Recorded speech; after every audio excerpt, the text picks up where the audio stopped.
Hello friends, welcome to Royal Study. दोस्तों, आज की इस वीडियो में एमपीटीईटी एग्ज़ाम का एनालिसिस लेकर हम आपके लिए आ चुके हैं। 7 मार्च सेकेंड शिफ्ट का एग्ज़ाम हो चुका है और सभी क्वेश्चंस हमें मिल चुके हैं। सभी क्वेश्चंस को लेकर हम आपके लिए आ चुके हैं। गाइस, एक और चीज़ हम आपको बता दें, इस वीडियो में जितने भी क्वेश्चंस लिए विथ आंसर यहाँ पर लिए गए, उनका हम आंसर भी आपको बताएंगे कि क्या आपका आंसर राइट आंसर रहेगा। इस वीडियो को पूरा अंत तक देखिएगा। चैनल पर पहली बार विजिट किया है तो चैनल को सब्सक्राइब कर लीजिएगा, बिकॉज यहाँ पर डेली आपको एनालिसिस मिल रहा है और डेली जिस जिस टॉपिक से आपके एग्जाम में क्वेश्चन बन रहे हैं उनके भी वीडियोस आपको मिल रहे हैं। आज सुबह ही हमने अंतरिक्ष वाला वीडियो डाला है जिसमें टॉप 100 क्वेश्चन कवर किए हैं, तो आप सब्सक्राइब कर लीजिएगा, क्योंकि यहाँ पर आपकी तैयारी को नंबर 1 करने की हमारी गारंटी रहेगी। और आप एप्लीकेशन को डाउनलोड नहीं किए तो कर लीजिएगा, वहाँ पर आपको टेस्ट सीरीज मिलेगी, फ्री पीडीएफ और नोट्स भी वहाँ पर आपको मिल जाएंगे। इस वीडियो की जो पीडीएफ है ये आप एप्लीकेशन से प्राप्त कर सकते हैं या फिर इस ग्रुप को आप ज्वाइन कर लीजिएगा। यहाँ पर ये पीडीएफ हम आपको डाल देंगे ताकि आपको अच्छे से रिवीजन कर सके इस वीडियो को देखने के बाद में। अब हम फाइनली स्टार्ट करते हैं हमारे पहले क्वेश्चन से। सबसे पहले हम बात करेंगे ईवीएस की। जैसा कि आपको बताइए, हम हर वीडियो में ईवीएस को ही पहले कवर करते हैं।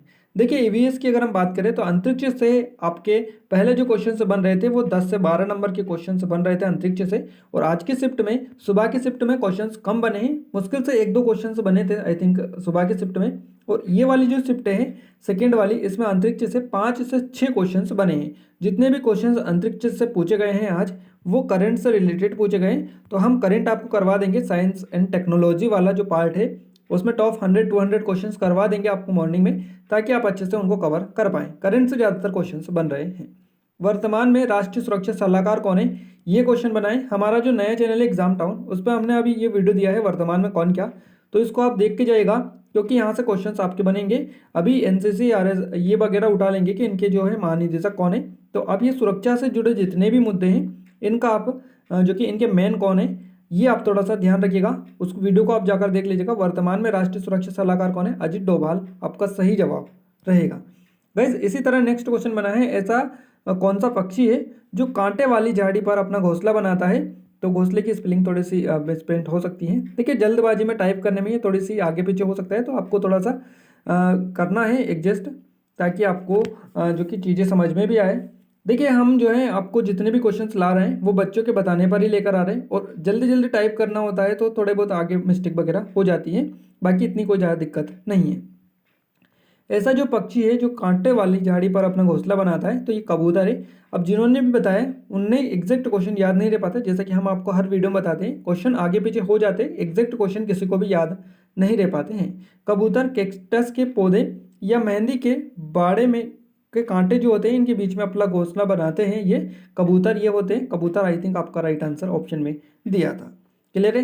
नेक्स्ट क्वेश्चन हमारा बना है, सैटेलाइट मैन किसे कहा जाता है। सैटेलाइट मैन कहा जाता है उडप्पी रामचंद्र राव को सैटेलाइट मैन ऑफ इंडिया के नाम से इनको जाना जाता है। ध्यान रखिएगा, ये क्वेश्चन भी आपका पूछा गया। पक्षी देखिए, पशु जो पक्षी हैं इनसे रिलेटेड 3 से 4 नंबर के जो क्वेश्चन है वो आज सेकेंड शिफ्ट में आपके बने थे। एक और चीज़ हम आपको बता दें गाइस, हमारी ये जो टेस्ट सीरीज है इसमें आपको जैसे एग्जाम में क्वेश्चन बन रहे हैं सेम टू सेम क्वेश्चन हमने पहले ही डिज़ाइन करवा के टेस्ट सीरीज में डलवा दिए। यहाँ पर आपको 25 टेस्ट मिलेंगे, जिसमें आप बड़े आराम से इनकी प्रैक्टिस कर लीजिएगा। सॉल्यूशन भी यहाँ पर आपको मिल जाएगा टेस्ट देने के बाद में, ताकि आप अच्छे से उनकी रिवीजन और प्रैक्टिस भी कर सकते हैं। डिस्क्रिप्शन में लिंक है, नोट्स पीडीएफ सभी चीज़ें यहाँ पर आपको मिलेंगी। और इस वीडियो की जो पीडीएफ है ये भी हम इसी टेस्ट सीरीज में डालने वाले हैं, यहाँ से आप इसको प्राप्त कर सकते हैं। तो लिंक डिस्क्रिप्शन में जाकर इसको ज्वाइन कर लीजिएगा, क्योंकि काफ़ी अच्छे स्पेशल ऑफर अभी इस पर चल रहा है। क्लियर है। नेक्स्ट क्वेश्चन की ओर आगे बढ़ते हैं। देखिए, अगला क्वेश्चन है हमारा, हाल ही में नासा ने कौन सा सैटेलाइट लॉन्च किया है, इससे रिलेटेड क्वेश्चन पूछा गया है। अब ये 2021 में का पूछा है या 2022 में, आई थिंक अभी तक नहीं किया है 2022 में, तो ये 21 का पूछा है। तो आई थिंक ये 21 का ही पूछा होगा, बट बहुत सारे सैटेलाइट लॉन्च किए हैं 21 में भी। तो कौन सा पूछा था ऑप्शन हमें नहीं मिला है, बट हमने थोड़ा सा रिसर्च किया तो पता चला कि नासा ने लॉन्च किया लैंडसेट 9 व 4 छोटे सैटेलाइट नासा के द्वारा लॉन्च किए गए। तो हो सकता है लैंडसेट 9 ही आपको ऑप्शन में मिला हो। अगला क्वेश्चन है, पशु को रखने के लिए या पशु को जहाँ पर बांधते हैं रखते हैं पशु को, उनके आवास पशु शेड जिनको बोलते हैं, तो देखिए वहाँ पर शेड बनाते हैं जो एक तरफ से खुला रखते हैं और 3 तरफ से जो है वो जो कि बंद रहता है। ये बंद कर लीजिएगा, एक तरफ से वो खुला रहता है, 3 तरफ से वो बंद रहता है, तो उसको क्या कहते हैं, इस तरह से क्वेश्चन बना है। तो पशु शेड आई थिंक आपको ऑप्शन में मिला होगा, पशु शेड उसको कहते हैं। क्लियर है। नेक्स्ट क्वेश्चन पूछा गया शिक्षा का अधिकार अधिनियम से, एक क्वेश्चन आपका पूछा गया है शिक्षा का अधिकार अधिनियम, जिसमें संविधान के 86वें संविधान संशोधन 2002 के तहत द्वारा जोड़कर 21 का जोड़कर शिक्षा को मौलिक अधिकार बना दिया गया है और इसके तहत ही निःशुल्क शिक्षा का अधिकार रखा गया है। अगला क्वेश्चन पूछा गया फुटबॉल कप सबसे ज्यादा किस देश ने जीता है। अब देखिए ये हम आपको पहले ही क्लियर कर दें, ये फुटबॉल कप का नाम यहाँ पर नहीं दे रखा था कि कौन सा फुटबॉल कप है, दे तो रखा था क्वेश्चन में, बट जिन्होंने बताया उन्होंने हमें इन्हें बताया कि कौन सा फुटबॉल कप था, उन्होंने बताया कौन सा फुटबॉल कप था जिसको सबसे ज़्यादा किस देश ने जीता है। देखिए हमने जैसे रिसर्च किया तो हमें पता चला कि जो फुटबॉल है इसका फीफा कप होता है, फुटबॉल का फीफा कप जो दिया जाता है फुटबॉल में दिया जाता है, तो फीफा फुटबॉल जो कप है ये ब्राज़ील ने सबसे ज़्यादा जीता है, सबसे ज़्यादा बार जीता है। तो ब्राज़ील ने सबसे अधिक बार फीफा फुटबॉल विश्व कप जीता है। ब्राज़ील ने 1958 में पहली बार फीफा फुटबॉल कप जीता था। ब्राज़ील ने 5 बार फीफा फुटबॉल विश्व कप 1958, 62, 70, 94 और 2002 में ये जीता है। इसी तरह फ्रांस ने फीफा फुटबॉल विश्व कप 2 बार जीता है, 98 और 2018 में। नेक्स्ट क्वेश्चन पूछा गया पारिस्थितिकी तंत्र में ऊर्जा का मुख्य स्रोत कौन सा होता है, तो ये सूर्य होता है। आई थिंक आप सभी को पता होगा। और पारिस्थितिकी तंत्र से आई थिंक 1-2 क्वेश्चन और बने थे, एक क्वेश्चन तो जो कि हमने आपको बता दिया है। क्लियर है। नेक्स्ट क्वेश्चन पूछा गया कॉमनवेल्थ गेम्स से, कॉमनवेल्थ गेम्स की शुरुआत कब हुई थी। देखिए राष्ट्रमंडल खेलों की शुरुआत 1930 में हुई थी। कॉमनवेल्थ गेम्स की शुरुआत पहला राष्ट्रमंडल खेल 1930 में कनाडा के शहर हैमिल्टन में हुआ था और इसमें 11 देशों के लगभग 400 खिलाड़ियों ने भाग लिया था, जिन्होंने 6 खेलों की 59 प्रतियोगिताओं में अलग अलग दमखम इन्होंने दिखाया था। सन 1930 के बाद से हर 4 साल बाद इसका आयोजन होता रहा है, लेकिन द्वितीय विश्व युद्ध के कारण 1942 से 46 तक इसका जो आयोजन है नहीं हो सका था। हर 4 साल के अंतराल में इसका आयोजन होता है। 1930 में शुरुआत हुई थी, ध्यान रखिएगा। और ये चीज़ें आपको थोड़ी सी ध्यान रखनी है, इसीलिए हम आपको डिटेल, ये जो डिटेल इतनी सारी हम आपको बता रहे हैं, ये इसीलिए बता रहे हैं। सेम हमने कांस्टेबल की एग्ज़ाम में भी किया था। देखिए जिन लोगों ने कांस्टेबल की एग्ज़ाम दिया था उनको पता होगा कि कितनी हेल्प हमारी वीडियो से उनको मिली थी। देखिए हम जो सुबह की शिफ्ट में ये डिटेल बताते थे और सेकंड शिफ्ट में डायरेक्टली उनसे ही क्वेश्चन टपक जाते थे, इसीलिए आपके लिए भी हमने ये कदम उठाया है एक, कि आपको भी ये डिटेल हम प्रोवाइड करें ताकि आपको आगे आने वाली शिफ्ट में इनका बेनिफिट जरूर से देखने को मिलेगा। इसलिए इनका आप अच्छे से रिविजन कर लीजिएगा, हम PDF भी आपको दे देंगे। नेक्स्ट क्वेश्चन पूछा गया भारत का पहला बायोगैस संयंत्र कहाँ लगाया गया है, तो ये राजस्थान में लगाया गया। राजस्थान का पिलानी एक ये जगह है, पिलानी, यहाँ पर भारत का प्रथम बायोगैस संयंत्र लगाया गया है। 1962 में इसको स्थापित किया गया था। अगर आपसे पूछा जाए कि भारत का पहला जैव CNG ईंधन संयंत्र कहाँ पर लगाया गया है, तो पुणे महाराष्ट्र में शुभारंभ इसका किया गया है 13 अगस्त 2016 को। नेक्स्ट क्वेश्चन पूछा गया पहला महिला हेल्थ क्लब कब लगाया गया। इस तरह से कोई क्वेश्चन था, एग्जैक्ट क्वेश्चन नहीं मिला है, इसीलिए इसका आंसर भी नहीं पता चल पाया है। अगर आपको इसका राइट आंसर है पता है तो आप कमेंट बॉक्स में कमेंट कर दीजिएगा ताकि बाकी लोगों को भी पता चल पाए। क्लियर है। और एक और चीज़ हम आपको बताना चाहेंगे गाइस, जिन लोगों ने एग्जाम दिया था वो अगर वीडियो को देख रहे हैं तो एग्जैक्ट जो सही क्वेश्चन है वो आप हमें कमेंट बॉक्स में कमेंट कर दीजिएगा ताकि और भी बच्चों को पता चल पाए कि क्या क्या क्वेश्चन एग्जैक्ट पूछे गए थे। क्लियर है। नेक्स्ट क्वेश्चन है वर्मी कंपोस्ट खाद किससे बनाई जाती है, तो देखिए कार्बनिक अवशिष्ट कचरे में से पत्थर, कांच, प्लास्टिक, सिरेमिक तथा धातुओं को अलग करके कार्बनिक कचरे के बड़े ढेरों को तोड़कर ढेर बनाया जाता है। मोटे कार्बनिक अवशिष्टों जैसे पत्तियां का कूड़ा, पौधे के तने, गन्ने की भूसी, कोई को 2-4 इंच आकार में छोटे छोटे टुकड़ों में काटा जाता है और इसमें खाद बनाने में जो है कम समय लगता है। तो ये जो प्रोसेस होती है वर्मी कंपोस्ट खाद बनाने की, ये आप ध्यान रखिएगा। अब इनमें से ही कोई ऑप्शन मिला था, ये डिटेल इतनी बताइए, इनमें से ही कोई ऑप्शन आपको दिया रखा था। अब हम बात करते हैं CDP की ओर। देखिए हमें EVS से काफ़ी ज़्यादा क्वेश्चंस मिल चुके थे। आपके एग्जाम में 30 नंबर पूछे जाते हैं और 15 नंबर का पेडागोजी और 15 नंबर का मेन सब्जेक्ट पूछा जाता है। 15 क्वेश्चंस हमें पूरे के पूरे मिल चुके हैं EVS के। पेडागोजी आप सभी को बताइए कि याद नहीं रह पाते हैं क्योंकि वो शिक्षा शास्त्र से जुड़े हुए अलग लैंग्वेज थोड़ी सी रहती है, तो वो याद रखना थोड़ा सा डिफिकल्ट होता है। नेक्स्ट क्वेश्चन है CDP। अब CDP के जो क्वेश्चन है वो इसमें अधिगम से एक क्वेश्चन आपका बना है, जीन पियाजे के द्वारा विकास को कितने चरणों में बांटा गया है, इस तरह से क्वेश्चन पूछा गया था। एग्जैक्ट क्वेश्चन ये आपका पैटर्न थोड़ा सा आगे पीछे देखने को मिल सकता है। 2 चरणों में बांटा गया है। देखिए जीन पियाजे ने संज्ञानात्मक विकास की प्रक्रिया के में मुख्यतः 2 बातें को महत्वपूर्ण माना है। पहला संगठन और दूसरा अनुकूलता। संगठन से तात्पर्य बुद्धि में विभिन्न क्रियाएं जैसे प्रत्यक्षीकरण, स्मृति चिंतन एवं तर्क सभी संगठित होकर करती हैं। इसी तरह एक क्वेश्चन कोहलबर्ग से बना है। कोहलबर्ग ने नैतिक विकास के सिद्धांत की उपेक्षा किस कारण की है, यानी कोहलबर्ग के नैतिक विकास के सिद्धांत की उपेक्षा किस कारण की गई है, या फिर आलोचना भी आप उपेक्षा की जगह रख सकते हैं। तो कोहलबर्ग के सिद्धांत की एक बड़ी आलोचना, कोहलबर्ग ने पुरुषों और महिलाओं के नैतिक तर्क में सांस्कृतिक अंतर को महत्वपूर्ण नहीं माना था। कोहलबर्ग के सिद्धांत की आलोचना न्याय संबंधित चिंताओं को पारस्परिक विचार से विकास के रूप में अधिक उन्नत मानती है। नेक्स्ट क्वेश्चन, एक क्वेश्चन आपसे बना है, मासिक धर्म का समय और अवधि कितनी होती है। देखिए ये जो होता है ये आपका अगर बात करें हर महीना में ये अलग अलग पीरियड होता है, टाइम पीरियड। तो लेकिन जो औसत की अगर हम बात करें, औसत की बात करें तो 28 दिन ये रहता है एवरेज, अगर हम मान के चले तो।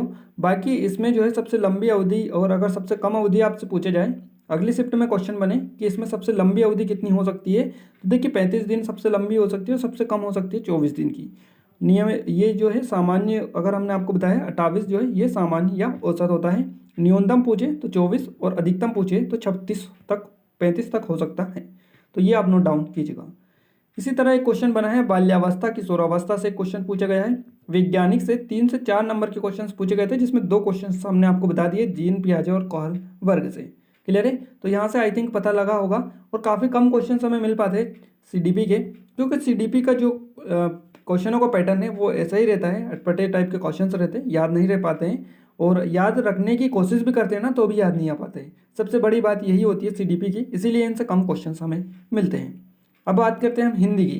देखिए हिंदी में रूपक अलंकार से क्वेश्चन पूछा गया, छंद से क्वेश्चन पूछा गया, तत्पुरुष समास से भी क्वेश्चन आपका बना है। इसी तरह विलोम शब्द से, जैसा कि आप सब पता ही है, गद्यांश और पद्यांश से रिलेटेड क्वेश्चंस पूछे जाते हैं। विलोम शब्द कभी पर्यायवाची शब्द पूछ लिया जाता है, और कभी आपको पता ही है रिक्त स्थान वगैरह की पूर्ति करने के भी क्वेश्चंस गद्यांश पद्यांश में दे रखे होते हैं। अगला क्वेश्चन बना है, स्वरों के आधार पर जीव को कितने भागों में बांटा गया है। ये क्वेश्चन थोड़ा सा पैटर्न इसका चेंज है, जिन्होंने बताया है जीवा के आधार पर स्वर 3 प्रकार के होते हैं। इस तरह से क्वेश्चन आपका पूछा गया था, तो 3 आपका सही जवाब रहेगा। जीवा के आधार पर स्वर 3 प्रकार के होते हैं। एक क्वेश्चन बना है तत्सम और तत्भव शब्द से। उपसर्ग से भी एक क्वेश्चन आपका पूछा गया है। आई थिंक 2 क्वेश्चन पूछे गए उपसर्ग से। एक क्वेश्चन तो हमने यहाँ पर मेंशन कर दिया है, बदनीयत में कौन सा उपसर्ग है, तो बद इसमें उपसर्ग होता है बदनीयत में, ये पूछा गया। एक और उपसर्ग आपसे पूछा गया, हो सकता है आपसे प्रत्यय भी पूछ लिया हो इस उपसर्ग की जगह। क्लियर है। तो यहाँ से भी आपको आई थिंक पता चला होगा कि कितने किस टॉपिक्स आपके एग्जाम में क्वेश्चन बन रहे हैं। गद्यांश पद्यांश से रिलेटेड 5-5 क्वेश्चन बनते हैं, 5-5 नंबर के जो क्वेश्चन है एक गद्यांश पद्यांश में से बनते हैं, तो 10 नंबर के तो यही हो जाएंगे। बाकी 20 नंबर के बचेंगे, तो 5 नंबर के 15 नंबर 50% रहता है पेडागोजी और मैन सब्जेक्ट। तो 5 नंबर की और जो पूछे गए थे इस तत्सम तद्भव और ये जो उपसर्ग वगैरह है इनसे क्वेश्चन बने थे। क्लियर है। अब हम आगे बढ़ते हैं हमारे मैथ्स की ओर। देखिए मैथ्स में हमें सुबह की शिफ्ट में काफ़ी अच्छे क्वेश्चंस मिले थे, और किसी किसी ने तो है ना वो पूरा लिख कर लेके आ गए थे, ताकि हमें पूरे क्वेश्चंस एग्जैक्ट पता चल चुके थे। और इस शिफ्ट में भी ऐसा ही कुछ हुआ है, हमें जितने भी टॉपिक से क्वेश्चंस बने सभी टॉपिक पता चल चुके हैं। बहुपद से क्वेश्चंस बने हैं आपके, वर्गमूल से क्वेश्चंस बने हैं, बोर्ड मास से भी क्वेश्चन आपके निकल कर आ रहे हैं। इसी तरह क्षेत्रफल से भी क्वेश्चंस बने हैं, एरिया वगैरह दे रखा है, क्षेत्रफल वहाँ से पूछ रखा है। आयु से 2 क्वेश्चंस बने हैं गाइस, आयु से रिलेटेड 2 क्वेश्चंस पूछे गए हैं। अनुपात से आपका 1 क्वेश्चन बना है, समय और कार्य से भी आपका 1 क्वेश्चन बना है। इसी तरह औसत से भी 3 से 4 नंबर के क्वेश्चंस बने, विभाज्यता के नियम से भी क्वेश्चंस बने, सरलीकरण से भी आपके क्वेश्चंस बने हैं। देखिए समय और कार्य आपके पहले नहीं पूछे जाते थे, बट अब इनसे भी क्वेश्चंस बनने लगे हैं। तो यहाँ पर आप मान के चलेगा, देखिए जो क्वेश्चंस बन रहे हैं वही लगातार क्वेश्चंस बन रहे हैं, बस उनका जो है थोड़ा सा ज़्यादा कम जो कि हो रहे हैं, नंबर ज़्यादा कम हो रहे हैं क्वेश्चंस के, कि किसी टाइम पर किसी दिन कोई सब्जेक्ट या किसी टॉपिक से ज़्यादा क्वेश्चंस उठा रहे हैं, किसी दिन कम उठा रहे हैं, यही चलता रहेगा। बेसिकली यही देखने को हमें अभी तक मिल रहा है।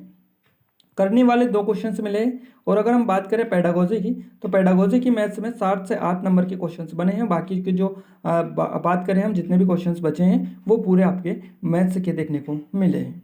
क्लियर है। तो यहाँ पर मैथ्स भी हमने अब कवर कर लिया है। अब हम बात करते हैं इंग्लिश की। और एक और चीज़ बता दें, कुछ लोग हमें बता रहे थे कि संस्कृत की भी आप पूछ के बताएगा।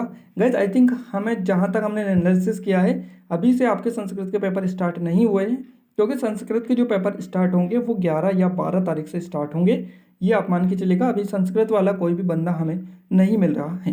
इंग्लिश की बात करें तो इंग्लिश में ग्रामर से 4-5 नंबर के क्वेश्चंस पूछे जा रहे हैं, वो पैसेज आंसर पैसेज की बात कर लीजिएगा। या पैराग्राफ वगैरह जिससे भी आपके बन रहे हैं, बट ग्रामर से 3-4-5 नंबर के क्वेश्चन बन रहे हैं। वर्ब एडवर्ब जैसा हमने फर्स्ट शिफ्ट में आपको बताया था, सेम टू सेम आपका इंग्लिश का पैटर्न चल रहा है अभी तक, और इसमें कुछ भी बदलाव देखने को नहीं मिला है। डायरेक्ट इनडायरेक्ट हो सकता है किसी दिन कोई टॉपिक ना उठाए कर कोई नए टॉपिक से पूछ ले, बट कुछ पैटर्न वही है, कुछ भी डिफिकल्ट आपको नहीं इसमें देखने को मिल रहा है। और करीबन 3 से 4 नंबर के फिलिंग द ब्लैंक्स भी आपके सेकेंड शिफ्ट में पूछे गए हैं। लिसनिंग और लर्निंग से रिलेटेड लगातार क्वेश्चन बन रहे हैं, आपको पता होना चाहिए। एडजेक्टिव, प्रीपोजिशन, साइनोनियम्स, एंटोनियम से भी क्वेश्चन बन रहे हैं। इसके अलावा एक पैसेज आपको दिया था काशी विश्वनाथ वाला, कॉरिडोर जो बनाया नरेंद्र मोदी जी के द्वारा उद्घाटन उसका किया गया, उसके ऊपर एक पैराग्राफ दिया रखा था, पैसेज उस पर दिया रखा था, उससे 4-5 नंबर के क्वेश्चन बने थे। इसी तरह इंग्लिश में भी 50% का समथिंग आपकी पेडागोजी पूछी गई है ना, 15 नंबर की आपकी पेडागोजी और 15 नंबर की इंग्लिश बनी है। क्लियर है? तो यहाँ पर हमें 12 क्वेश्चंस इनके पता चले, पैटर्न टॉपिक जो भी पता चले हमने आपको बताने की कोशिश की है। एक और चीज़ हम आपको बता देगा, जैसा आपके एग्जाम में क्वेश्चंस बन रहे हैं सेम टू सेम हम टेस्ट सीरीज में आपको सोल्व करवा चुके हैं। पूरा पैटर्न आप समझ लीजिएगा, टेस्ट सीरीज ज्वाइन करके लिंक डिस्क्रिप्शन में जाकर ज्वाइन कर लीजिएगा, क्योंकि काफ़ी अच्छे स्पेशल ऑफर उस पर अभी चल रहा है। और ये PDF वगैरह जो सभी है वो वहाँ पर हम आपको डाल देंगे, जो कि फ्री ऑफ कॉस्ट आपके लिए रहेंगी। इस वीडियो को अपने दोस्तों के साथ शेयर भी करें ताकि हमें सपोर्ट मिले, मोटिवेशन मिले। और चैनल पर पहली बार विजिट किया तो चैनल को सब्सक्राइब जरूर कर लीजिएगा, बेल आइकन को आप दबा दीजिए, जिससे जो भी नया वीडियो आए उसका नोटिफिकेशन भी हमें मिलता रहे। आज की इस वीडियो में बस इतना ही, मिलते हैं हमारे एक नए स्टडी वीडियो के साथ, तब तक जय हिंद, वंदे मातरम।